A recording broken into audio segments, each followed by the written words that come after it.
Halli Casser-Jayne, and welcome to the Halli Casser-Jayne Show, where along with my partner in politics, veteran White House correspondent, and Time and Newsweek alum Matthew Cooper, we slice and dice all things politics, and some days our lawmakers too.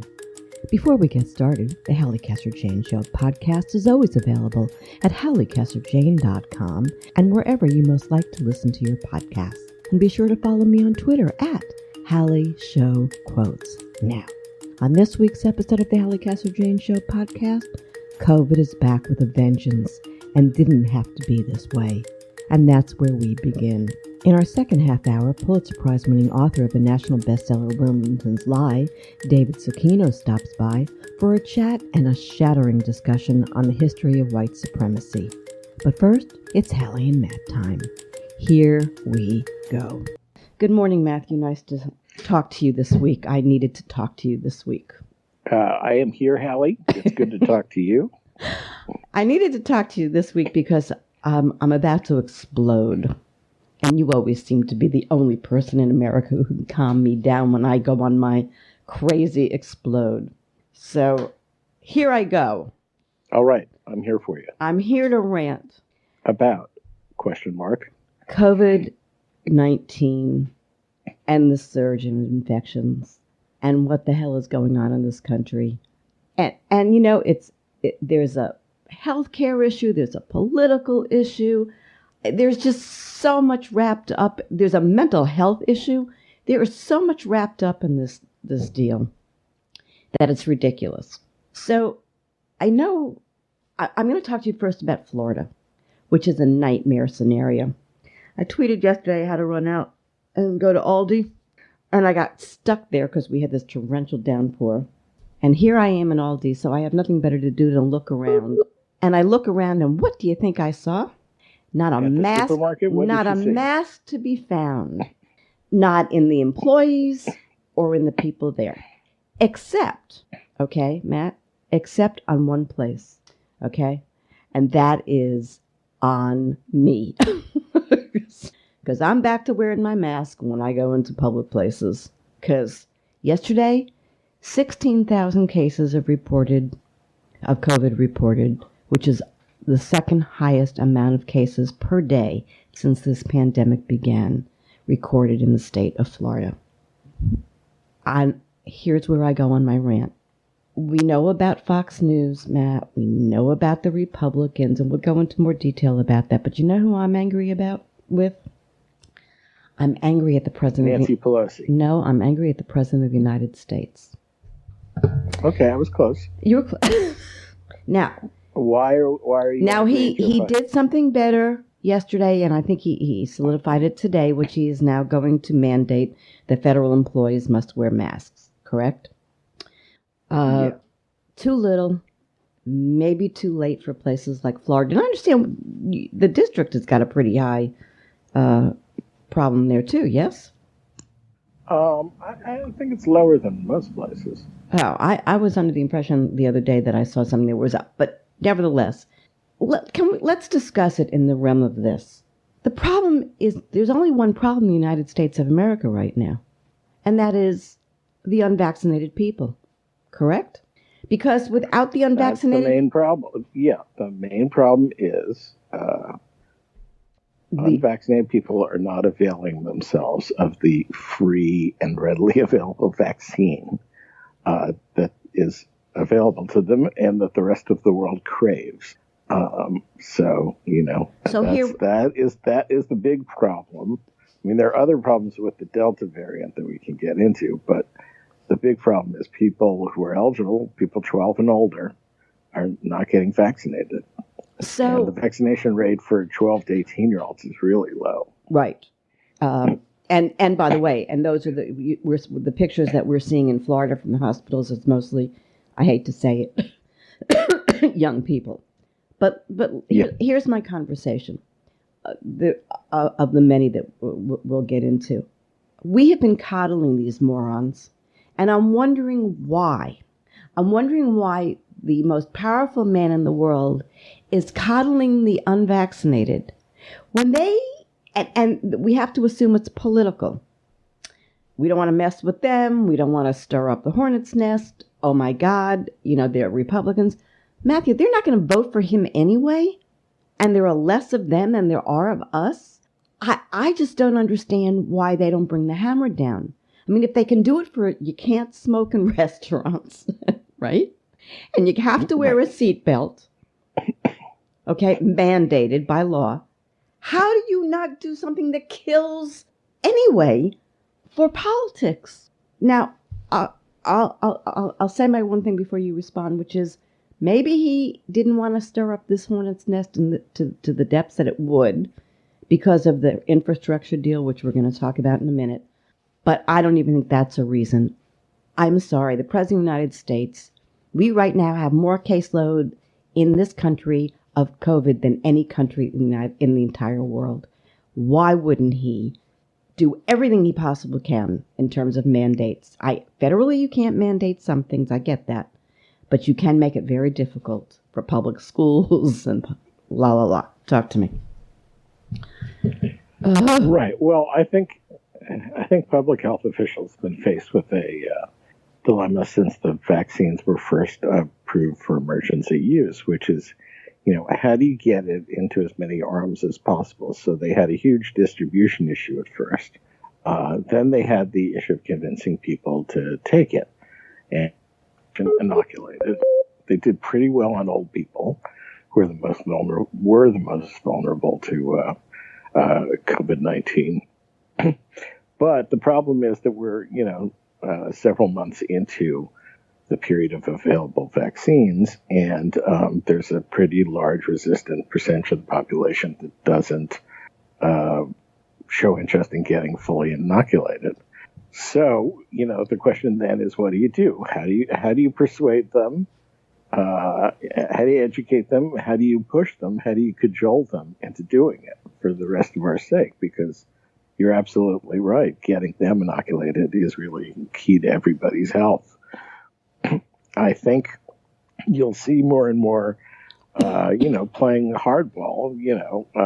Apple is going to require masks in all its stores today. Netflix. Other places are going to follow. And Netflix, other places are going to follow suit. I think you're going to see companies pushing this much harder.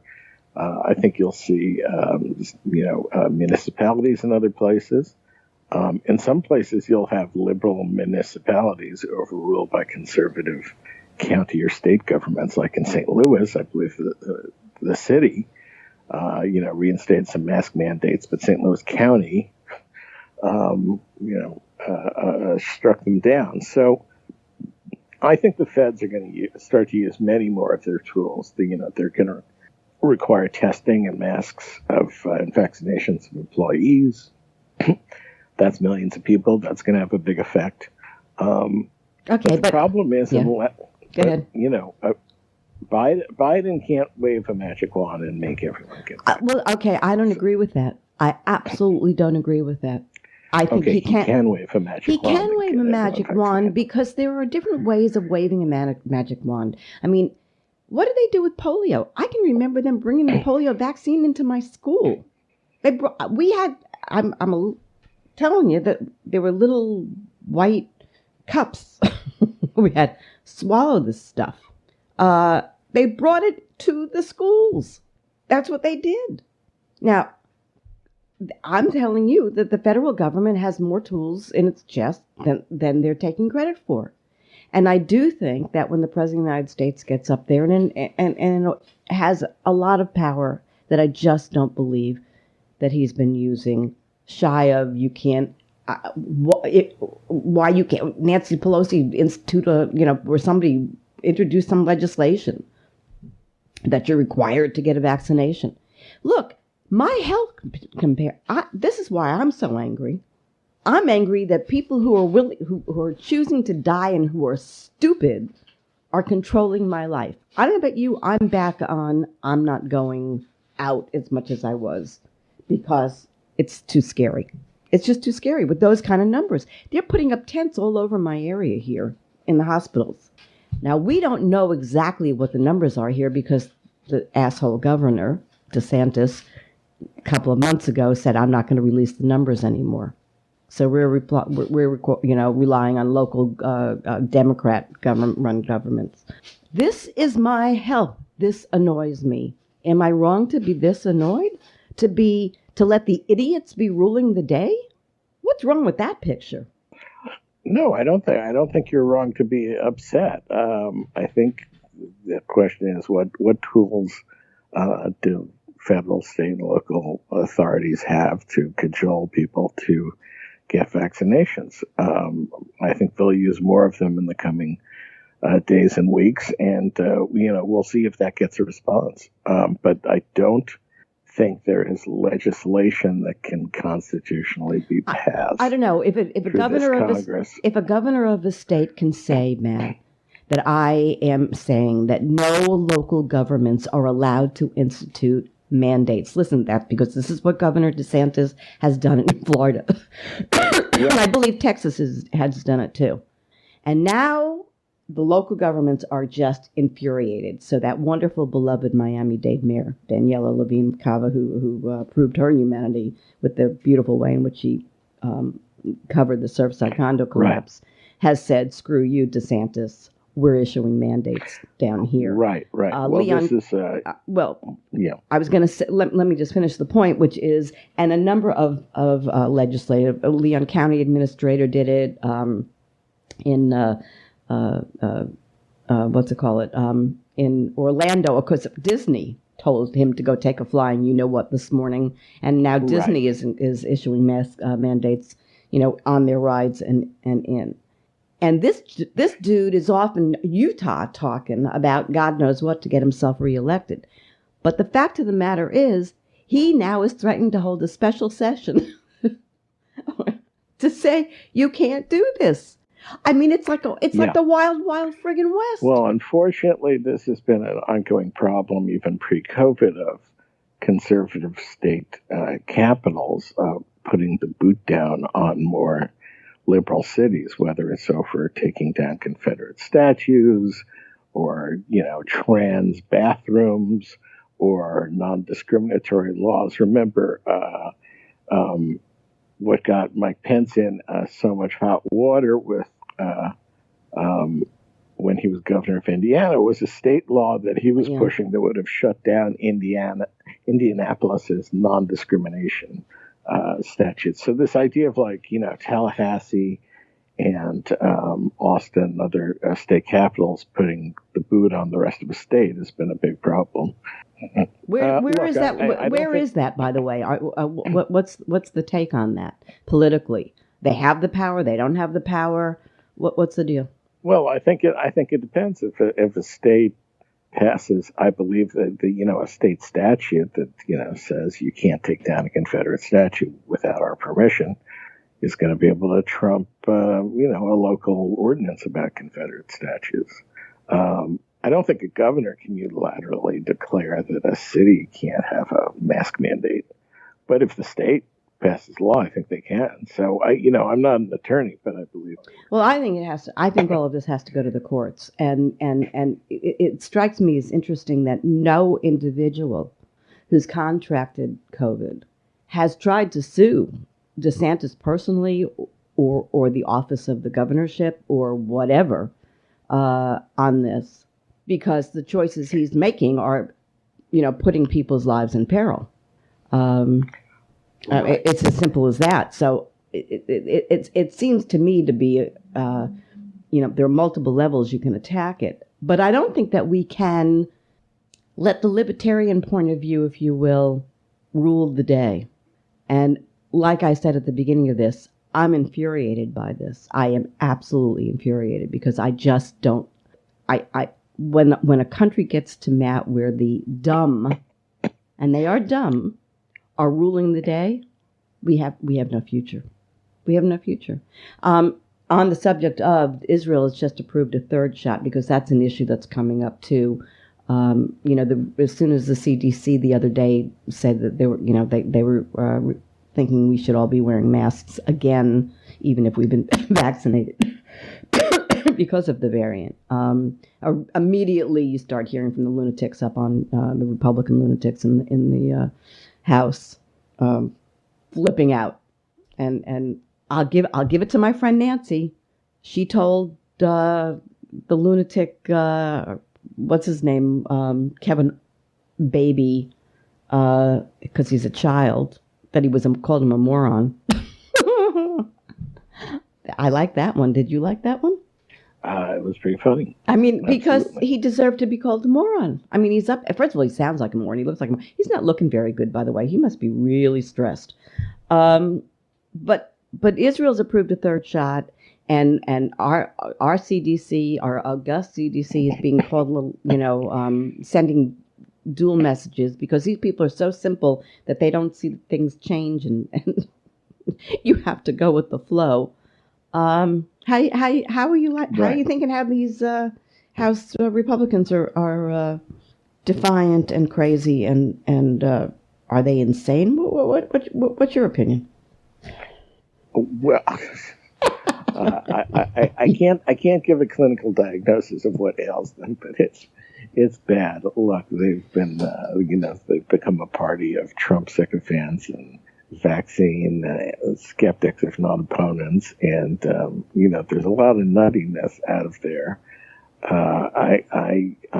You raise the CDC. I mean, I think the big problem from a medical standpoint is that this is a fast-moving problem, and it does seem that the Delta variant is not only so much more transmissible than the earlier versions of COVID-19, but that it now appears that people who have been inoculated can transmit the virus load. Can transmit the virus load. I mean, there's the evidence is still a little shaky, but that means there are lots of people who've been inoculated. They feel great. They're totally asymptomatic.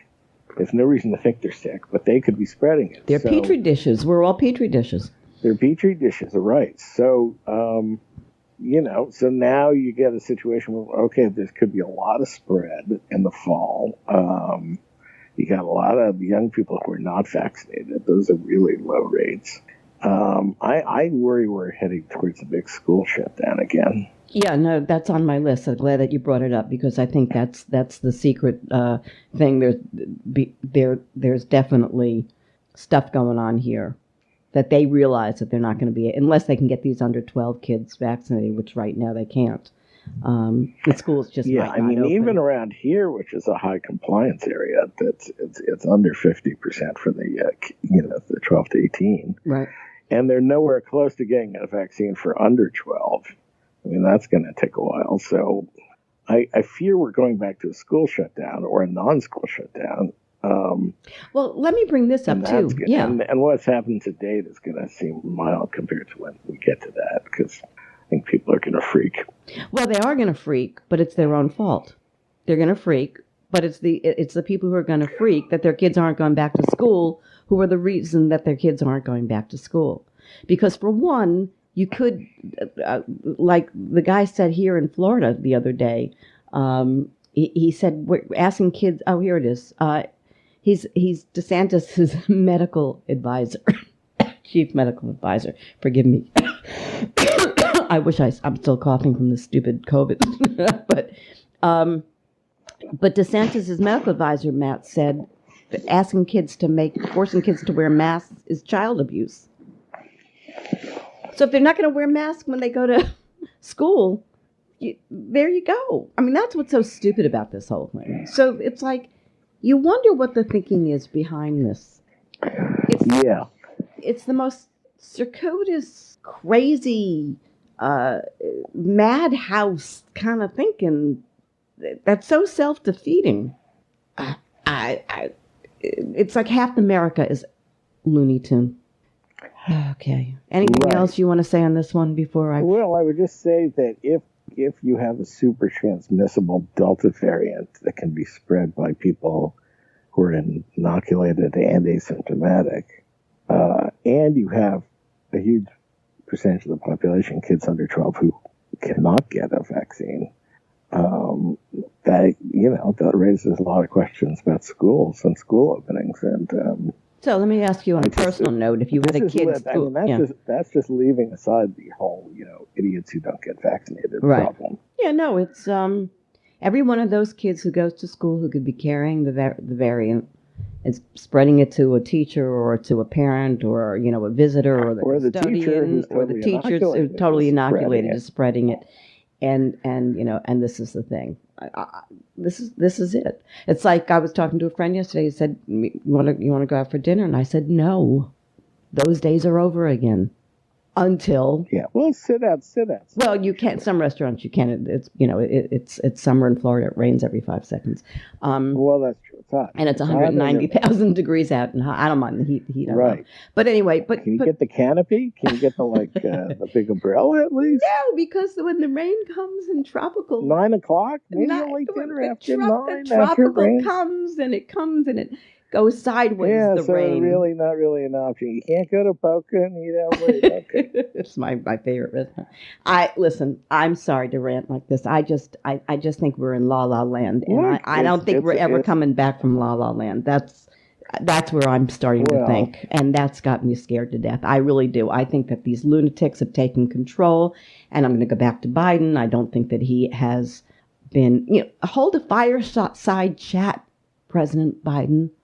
And be what you do best. Look into that camera and be real and tell people exactly what is really going on, exactly what we need to do to stop it. And life can get back to normal in 6 months. That's all it would take if people would just get vaccinated. 6 months, you wouldn't have to worry about schools or restaurants or healthcare facilities that you don't want to go to. Get vaccinated. What's so hard here? By the way, do you know anybody who's gotten vaccinated? Do you know anybody who's gotten vaccinated who's died? Because I don't. But I think the non-vaccinators, I don't know if that's the population that's going to listen to Biden. Well, they do listen to him. The good thing would be if Trump got out there and said, I created these beautiful Trump vaccines. They're the best. It's all because of me. I love the Trump vaccine. You should get a Trump shot. And let him, that will be seen as one of the huge problems of this era is that Trump didn't take ownership of the vaccines. Because he's an idiot, and we're here because he's an idiot, and we'll be here because he's an idiot because he's still in control of the story, which takes us to 1/6 and the opening day of the commission hearings, which were devastating to watch. Another thing that just is ripping at my core here. But I have to tell you, Matt, I don't know where these are going either. Because, first of all, they should have held them at night so that everybody was going to watch them. And the network should have carried the hearings. But that said, now they're off for a few months until September. There's no momentum is lost. We don't have a lot of time. What do you have to say about that? Yeah, well, losing the momentum is bad, but I do think it's not ideal. It's not an independent commission like 9/11. It's it's et cetera. But it's still very powerful to get that testimony on the record under oath, and the account of the police officers was very powerful, and Cheney and Kinzinger were great, and I think McCarthy would have been smarter politically to let his other Republicans be on the panel. I didn't hear that. Say that again. I agree with you. No, wait. Wait. Go back. What did you say about other Republicans being on the panel? What did you say? I missed it. Well, he could have let his. What I'm saying is he could have let his other Republican choices serve on the panel. Look, I think what we've got here is they can get Trump on this. I mean, I just wanted to bring up subpoenas again because they're talking subpoenas, and you know where that goes. But it does signal the Justice Department is saying that Trump employees can testify at these hearings, and it looks like Jeffrey Rosen, who was the Attorney General for 5 seconds, is willing to testify. It's all on the timeline, and if they can put Trump's calls to law enforcement and Rosen, et cetera, I think they're going to get somewhere with this. But again, it's all timing, and I think that I don't think they should go on a break in August. What do you think? No. I this mean, is one time, I think. But yeah. I mean, it's an off year, and I think that would be better for everyone. But that said, this is how it's going to play out. I mean, I still think it was very powerful first day, and very good that they're doing it. But you and I are political junkies, and so are our listeners, political junkies. I don't know who else was watching. And so there's that. I do want to talk about the infrastructure deal. Okay. You think it's going to get even further than it is right now? Because it looks like they got a deal. Yeah, well, last week we were more doubtful. Right. I think it looks better. Look, I think next week it might look in peril again. It's not over till it's over. I think it's looking a lot better for getting through the U.S. Senate, but we're in a position where 4 or 5 progressives in the House can say, well, screw it. This doesn't have enough, stuff we want, and we're going to hold it up, and we're not going to vote for it unless we get these other things, and then we're in a big mess with them. So I wouldn't rest easy until this thing is signed. I'm with you on that, and I'm real concerned about those progressives who just, they never see, their big problem is they never know when to give in. They always take it one step too far, historically, progressives. And I'm scared that they're going to do that here, because I think they've got something, and it all rests on this reconciliation package, and that's what they're saying. It's not enough. They're going to balk without that trillion-dollar Senate reconciliation package. So, God help us.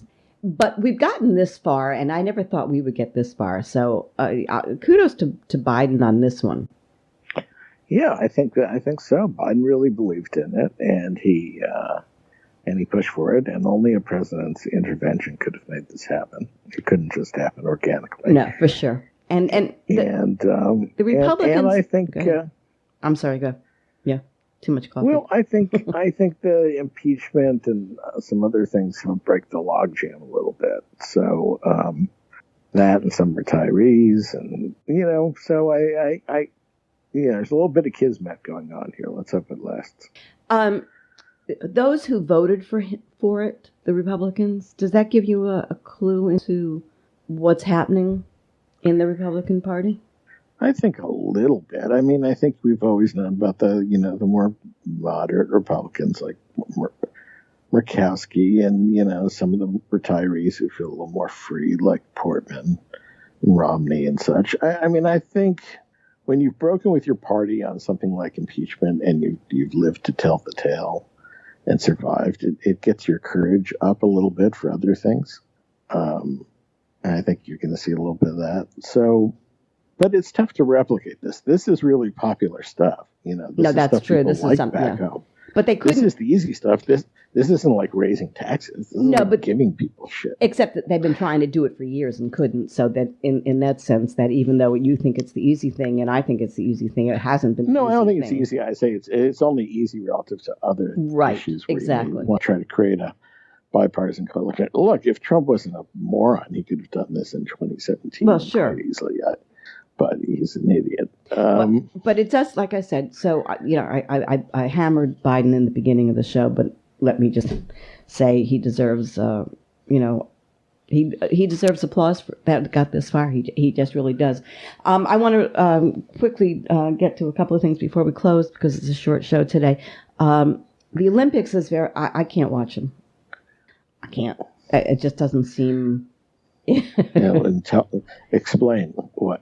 Yeah, what's your problem? Well, I think because it's just there's no crowds. That's weird. It's weird because there are no crowds, and it's weird because I don't know. There are other things that are so much more devastating right now, and it just doesn't. It just doesn't flow. And then to have Simone Biles, that situation where the mental health issue, which is to my mind always been an issue with these kids who never get a childhood because they're thrown out of the womb into classes. Well, press with the crazy molester, like molesting the whole sport. Yeah, exactly. Yeah. So, I mean, there's all that.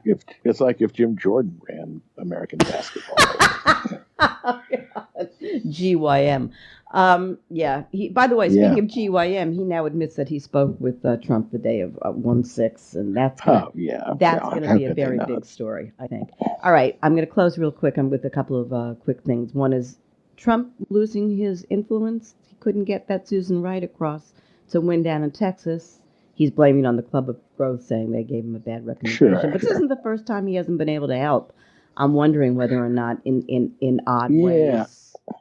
Yeah, I mean, it may prove, he can't win every place, which is good because that'll empower some Republicans, I think, not to just totally cave to him everywhere. But we'll see. He's still, if you're running for office in the Republican Party, you'd rather have this numbnuts with you than against you.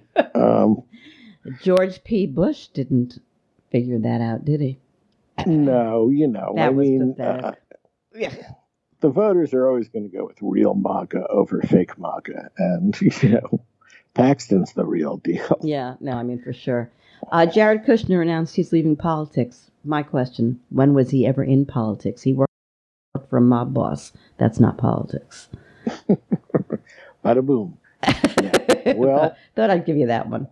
You got anything for me this week? But you like some of the stuff he did, Abraham. I do, but I think that he would have done that as a Democrat. The criminal justice. But he would have done that as a Democrat. Well, yeah. Those were all Democratic issues that he pushed through, by the way. So, anything from us on This Week in Tucker Carlson? Oh, now explicitly making fun of the cops who were beaten. He's sick. It's really sick. It is sick. It's really sick. And I don't know why they keep him on there or what's going to happen. One person's going to sue. Remember that lawsuit I brought up before about COVID?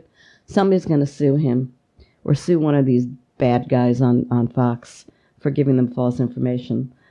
Harris's bad poll numbers are continuing to worsen. We talked about that a little bit last week. I just want to throw that in. We'll come back to that next week. But I have an award to give today.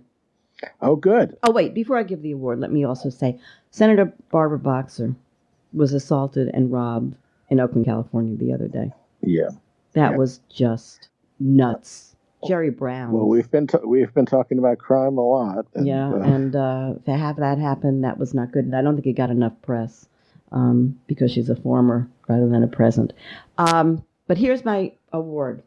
I want to give the Comeback of the Year award today.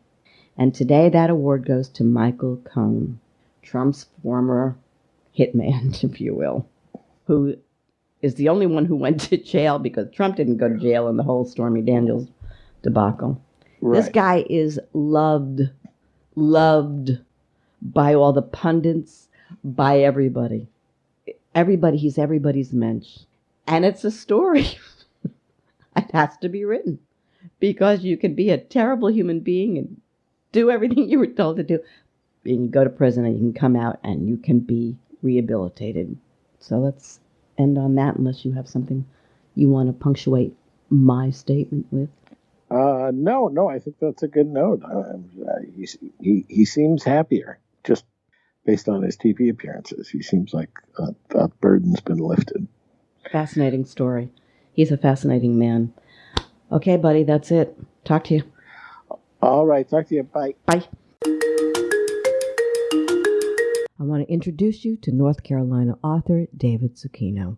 A contributing writer for the New York Times, Zucchino has covered wars and civil conflicts in more than 36 countries and is a 4-time Pulitzer Prize finalist for his reporting in Iraq, Lebanon, Africa, and inner-city Philadelphia. And now he has won the coveted Pulitzer for his extraordinary nonfiction national best-selling book, Wilmington's Lie, The Murderous Coup of 1898 and the Rise of White Supremacy.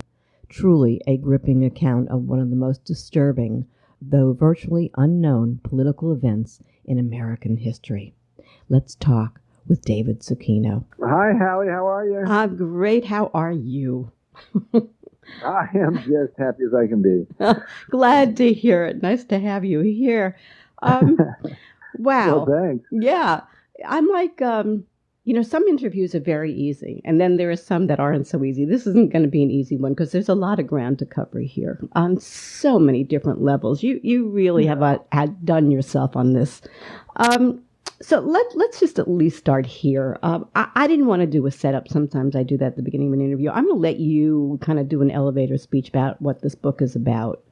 I think you can do it justice, and I'll screw it up. Go for it. Yeah. Okay. Well, are you ready? I'm ready, and my listeners are ready. Oh, okay. I didn't know if you. Yeah. Okay, you want me to go ahead? Go ahead. Okay. Yes. I would say this is a book about racism and injustice, but it's also a book about how history can be buried and misrepresented for decades, and how hard it is to uncover the truth and convince people of the truth when for so long the story has been told from a certain viewpoint and with a certain narrative. And in the case of Wilmington's Lie, there was a white supremacist coup in 1898 in the port city of Wilmington, North Carolina, in which white supremacists could no longer tolerate black men serving in office and voting and being part of a multiracial government in Wilmington, which at the time was 56% black. It was basically the only large city in the South that had a majority black population. But worse, from the point of view of the white supremacists who had been running Wilmington since before the Civil War and after it and through Reconstruction, there were 3 of the 10 city council members were black men. 10 of the 26 policemen were black.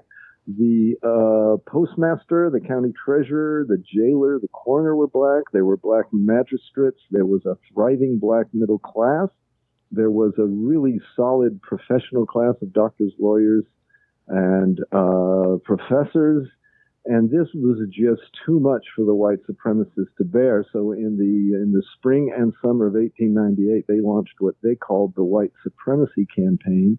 And they openly announced that they were going to overthrow the multiracial government in Wilmington, which they considered incompetent, immoral, and illegal.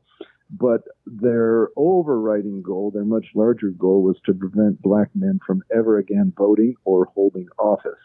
And on November 10th, 1898, after stealing the midterm election by intimidating and beating and killing black men who tried to vote and stuffing ballot boxes, they sent almost 2,000 white vigilantes into the streets to hunt down and kill black men, and they killed more than 60 black men. And then they marched on City Hall and at gunpoint forced the mayor, the city council, the police chief, and others to resign. And then they appointed the leaders of the mob in their place as mayor and city councilman and so on.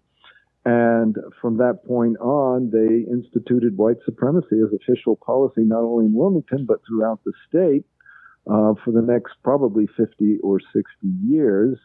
And not one person was ever held accountable. No one was ever charged, much less convicted or jailed. They completely got away with it with impunity.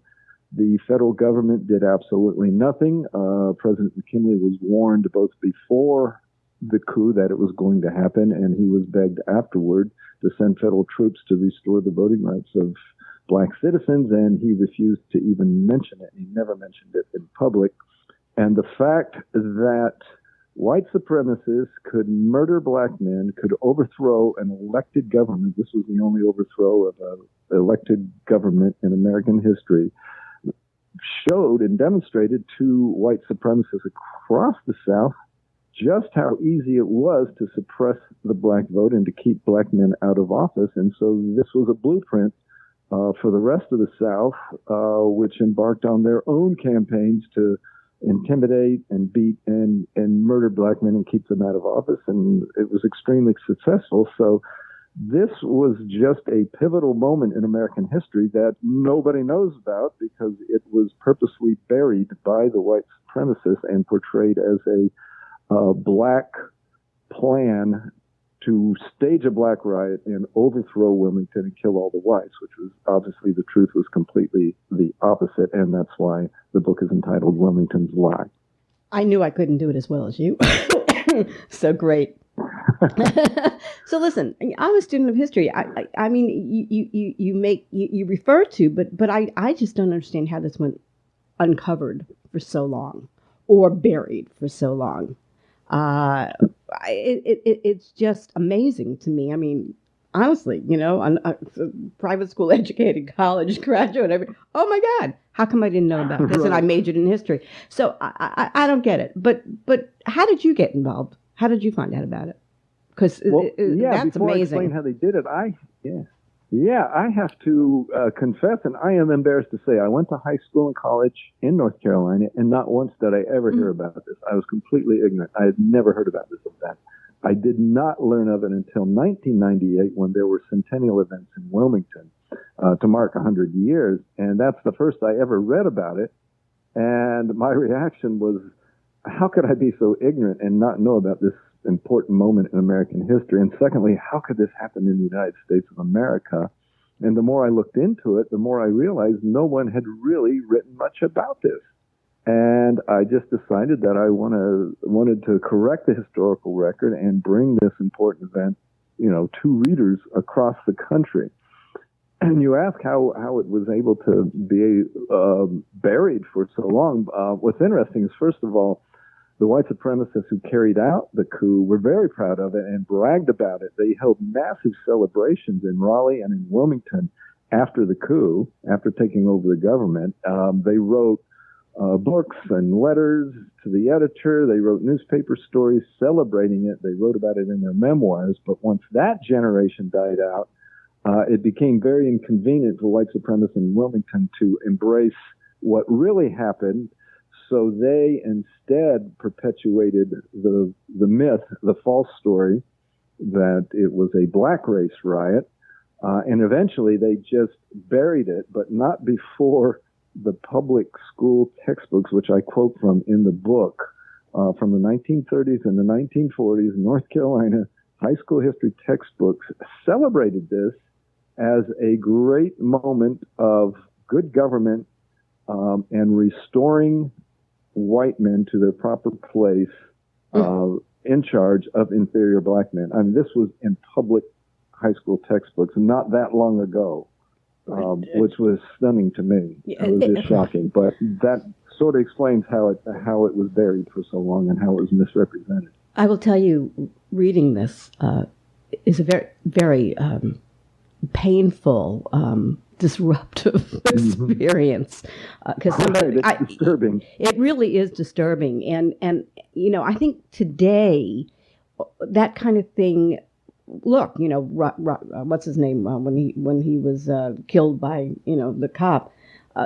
That was the first time people saw the cruelty that's behind a lot of this stuff, and I think that people even today can't wrap your head around it. It's inhuman. But I want to go here because the subtitle of the book is The Murderous Coup of the 1898 and the Rise of White Supremacy. That word coup, I think we should spend a little more time on because it's so relevant today. Right. Talk to me about the word coup. Right?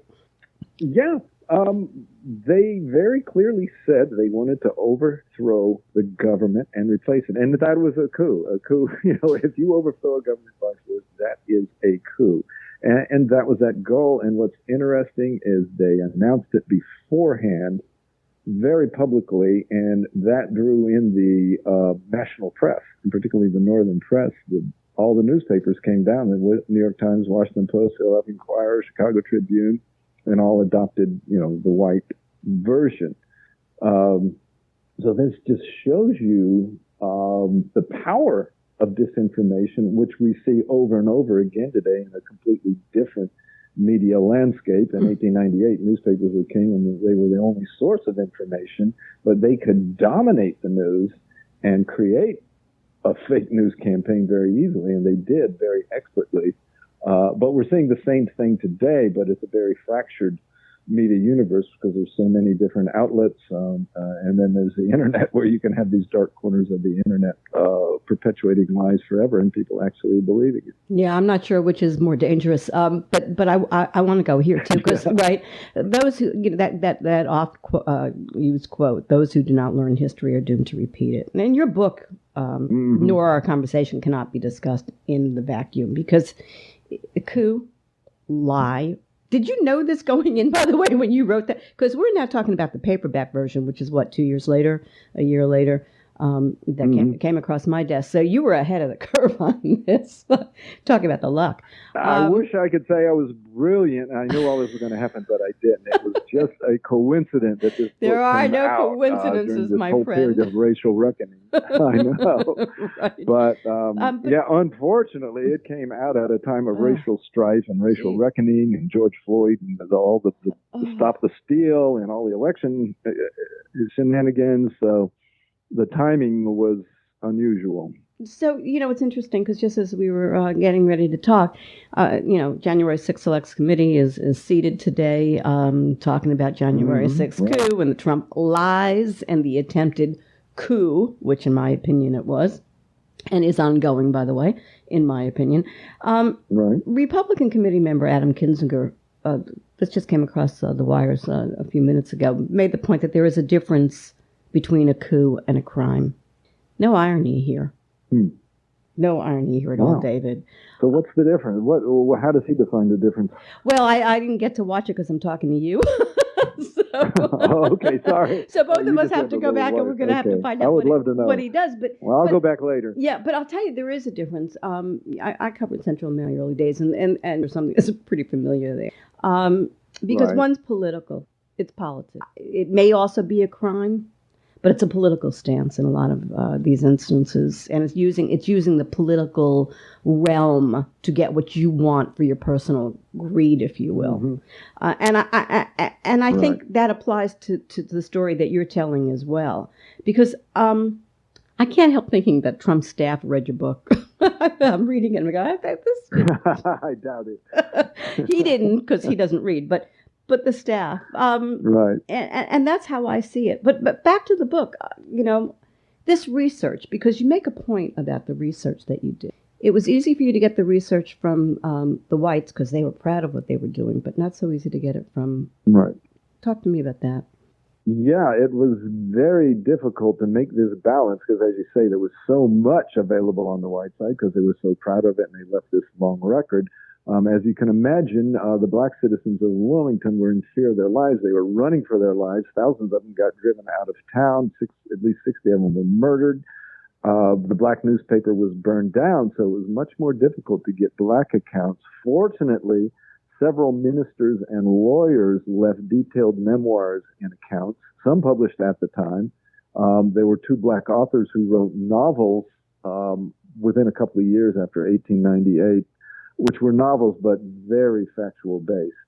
And what was really interesting is when these hundreds and thousands of black people were driven from the city, when they arrived at wherever they were going, there was normally a black readership newspaper there, and they would interview these people and get contemporaneous, really fresh accounts of what happened. So I relied a lot on black newspapers. And in addition, Alex Manley, who was the editor of the Black Readership Daily in Wilmington, left quite a record, and his wife wrote lots of letters to her sons in the 1950s describing what had happened.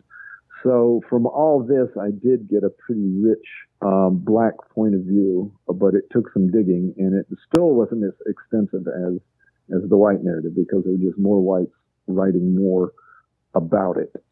This white supremacy thing, we did talk about this. Again, let's look at this in a historical context. Today, the Trump MAGAs are pretty much white male. Back then, the white supremacists were pretty much white men. In a political context, true. But then there were Democrats, and today they're the Republicans. Maybe relevant, maybe not. I don't know. I'd like to hear what you think about the difference. But perhaps you can explain these white males and their hatred after this exhaustive research that you did. This sense of entitlement at the expense of others. Their feelings that they're not getting their fair share. I mean, what is this? Do you have a better handle on it? Because I can't get a handle on it. Oh, good. It was fascinating with several aspects. One, they used the term Negro domination and Negro rule. They claimed that black men were dominating white men, which was preposterous, but that's what they told the white voters to try to get their vote. But more importantly, a lot of this was sexual. I mean, you have to remember that these white males were emasculated. They lost the war. Union troops occupied their cities for many years. and they were under Reconstruction when they were forced to rewrite their Constitution and give black men the right to vote, which must have just infuriated them. And at the same time, they realized very clearly, and they said this in print, in the newspapers, that if a black man was elevated, first of all, to get the vote, second of all, to hold public office, and third, if he was allowed to be a professional like a doctor or a lawyer, well, then he would become a competitor for the affections of white women, and he might become so attractive that white women would be attracted to him, and then you would have the worst imaginable outcome, which is white women having sex with black men, and that was absolutely unacceptable. So I think that was driving a lot of it, and I don't know how far you got in the book or if you had a chance to read it. This Alex Manley, who was the editor of the Black Readership paper in August of 1898, wrote this scathing editorial that was basically made 2 points. One was that most black men lynched for allegedly raping white women were in fact their consensual lovers, and he pointed out that many black men who were in positions of authority were attracted to white women, and that there were liaisons, consensual, many between black men and white women, which just infuriated whites. But he also said another, and this was true, that for generations white men had been raping black women with impunity during slavery and afterwards. And you can imagine how this went over with the white community. The vigilantes wanted to lynch Manley that day, and to show you how calculated the coup was, the leaders of the coup said, no, not now. This is August. The election's not till November. We can use this. We can make political capital with this, and we can really use this to galvanize our white voters. So they convinced the vigilantes not to lynch him, and reprinted the editorial in newspapers across the state and across the South, and it had an incredible impact in really inciting white men to violence against blacks. I mean, it worked beautifully. So, I mean, it was just a great strategy on the part of the whites. And what was interesting, they promised the vigilantes that in November they could lynch Manley and burn down his newspaper. Well, they did burn down his newspaper, but he was warned ahead of time and managed to escape and get out of Wilmington a couple of days before the coup. I think you're onto something, not that I talked to you, Mr. Pulitzer Prize winner, about what you're onto versus what I think. But I do want to bring this up because I think about this all the time because I'm trying to understand what we're up against in this country today, and your book gives us a clue. And you know, are people gullible? Are they dumb? Are they clinging? You know, that word clinging to something many of us don't understand. I mean. But here's where I get to, when you said sexual, and I do think that is at the core of a lot of this. You know, some white men justify to take ownership of women. They use women. They're using them right now in their fight for power by overturning a woman's right to choose, denying women their right to their own body. And I think this is the part that isn't getting enough attention in the right way, because whenever we talk about that, we talk about it in terms of Roe v. Wade, which is maybe not the proper context, because there's a bigger picture here that traces back to what you write about in this extraordinary book of yours. Do you want to explore that a little bit further? Because I do think it's important. As far as as far as 1898, I mean, it was a different time when women were expected to obey their menfolk. And the most part they did. And in fact, women were out on the streets up to and during the coup, preparing food, biscuits and ham and bacon and eggs, and feeding the rioters and bringing them coffee and supporting them in that way. And what was interesting, this male sense of being a protector, they believed their own lies, some of them. They were so gullible, they believed the lie about the black people, the black men stockpiling arms and planning a race riot to take over the government, that they designated churches and other buildings as safe areas for white women and children to go to, while the men took their guns and went out and killed blacks. But they really believed that. And they really assumed that protector status, and at the same time had women in the status of serving men. So I thought that was interesting, the way women were viewed back then. Today, you can probably speak better than I can about how this. It still figures in, though. That's the point that I'm trying to make. And you'll notice where it's coming from. Yeah. And there's still this get those women barefoot and pregnant back in the kitchen kind of mentality going on because women are going to work and taking away their jobs. So I think this is really a full circle thing. And by the way, let me use this word, excuse. Because these white supremacists will find any excuse that they can to build around their hatred of blacks, Jews, and women in order not to live their own lives to the fullest with their true ability to control their own existence. We got to move on real quick because there are a couple of things I still want to get to, and one is this. Okay. I got to talk to you deaf, dumb, and blind, but here the police forces. It didn't dawn on me, but the police forces, we know police forces actually came out of all of this. Oh my gosh. Yes. That's pretty Absolutely. Powerful. Directly. Yeah. You want to? Yeah, I mean, the first police forces were slave catchers. That's why they were created, runaway slaves. They needed somebody to go track them down, so they deputized and authorized people who became police officers to go down and chase them down. And now by 1898, during this coup, white police officers who would normally be expected to enforce the law and and bring people under control are actually out in the middle of the violence, actually joining in on the shooting and chasing down of black men. And then after this, during the Jim Crow era, who enforced Jim Crow laws? White police officers. And then during the whole lynching era, in many cases, in some cases, police officers were directly involved in lynching. In others, they stood by and let it happen. So police have had a direct role as vigilantes in perpetuating violence against black men. So you can understand why today black men might be a little apprehensive at the sight of a police officer, given the history. Also, during 1898, what's very interesting is Wilmington had two state militias, and these were the National Guard of the day, and they were supposed to report to the governor, who was a Republican, in Raleigh. But in fact, they were commanded and made up of white supremacists, and they were the militias of the white supremacy movement. And on the day of the coup, they were still in federal service. They had served in the Spanish-American War that summer and were still federal soldiers. And they were called out. The merchants bought machine guns for each of these units to use against the black majority. So you had a case where American troops were opening fire and killing black citizens on the streets of an American city, which I thought was pretty remarkable, in addition to the police officers also doing the same thing. So there is just this long history in our country of white police violently oppressing black men who tried to vote.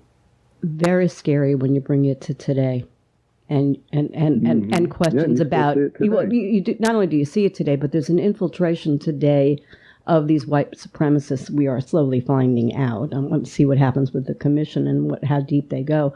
As to the white supremacists getting, into our military and our, that terrifies me more than just about anything that there is. So, I wish we could talk forever. I could. I'm sure you could too.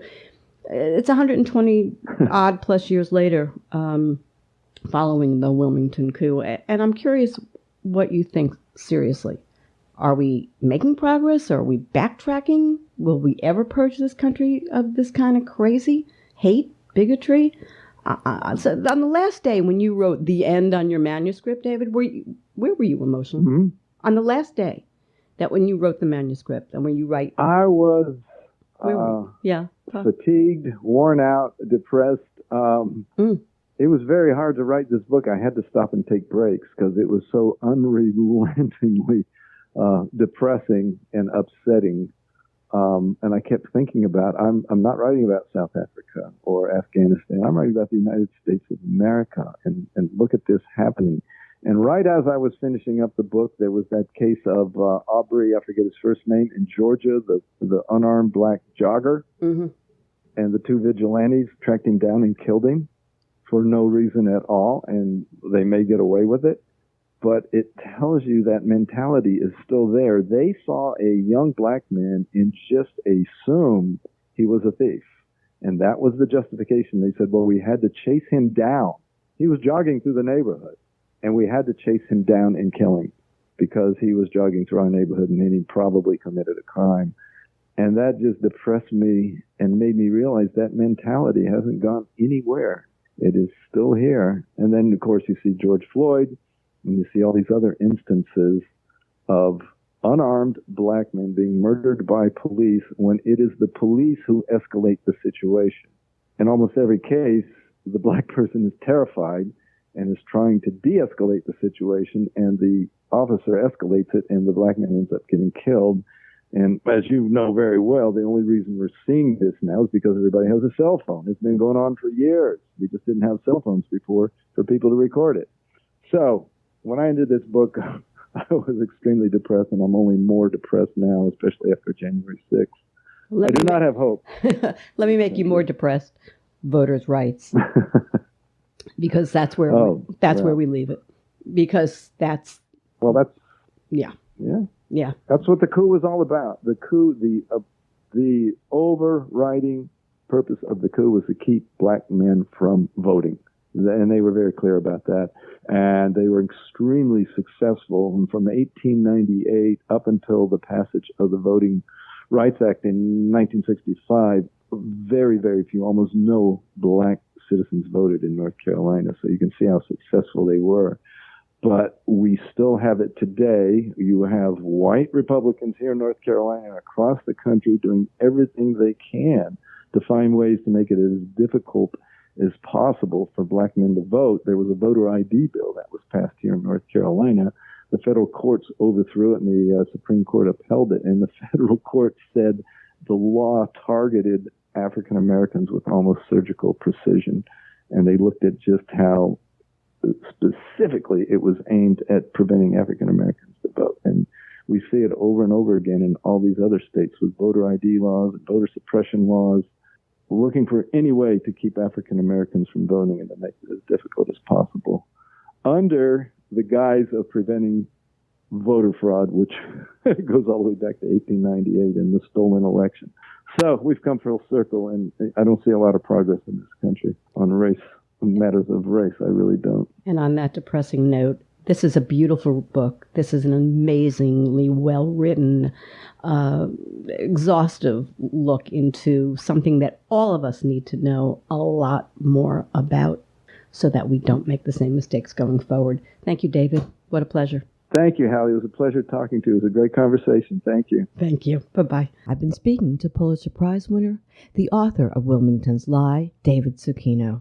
For more information and to purchase his book, visit Amazon.com. Thank you for tuning in to the Halli Casser-Jayne Show, a production of RESEC LLC. The Halli Casser-Jayne Show posts new podcasts Wednesdays, 3 p.m. Eastern, and is available at hallicasserjayne.com and on all your favorite apps. Be sure to visit us on Apple Podcasts, Spotify, Google Podcasts, and follow me on Twitter at The Halli CJ Show. Until next time, this is Halli Casser-Jayne.